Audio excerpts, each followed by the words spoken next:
తెలుగు కళామ తల్లి ముద్దు బిడ్డలకు నా సాష్టాంగ నమస్కారం తెలియజేసుకుంటూ, తెలుగు కళామ తల్లిని అభివృద్ధి బాటలో తీసుకెళ్తున్నటువంటి అందరికీ మరొక్కసారి నా యొక్క అభినందనలు, నమస్కారాలు తెలియజేసుకుంటున్నాను.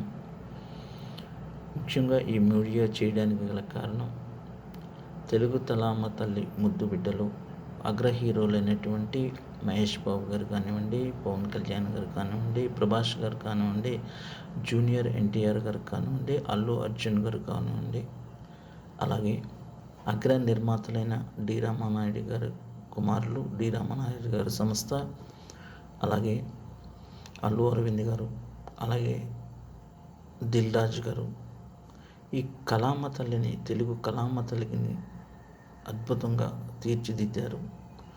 దీన్ని పాజిటివ్ వేలో పంపించే బాధ్యతను మీరు ఒక్కసారిగా తీసుకోవాలని మీ అందరికీ మనస్ఫూర్తిగా నా యొక్క విన్నపమును తెలియజేసుకుంటున్నాను.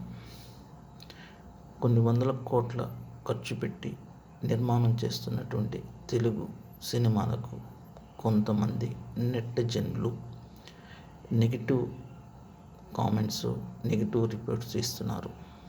కాబట్టి వాళ్ళని మనం ఆపు చేయలేం.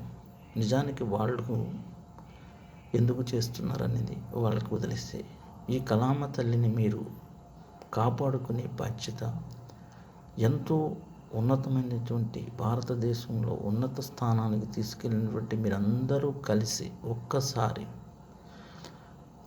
తెలుగు కళామ తల్లిని మాట్లాడుకుని, మీ అభిరుచిని మార్చుకొని ఒకే ధాటి మీద ముందుకు సాగాలని కోరుకుంటూ ఈ వీడియోని చేశాను. ఈ కళామ తల్లి బాగుండాలని, 10 మందికి జీవితం రావాలని కోరుకుంటూ ఈ వీడియోని చేశాను.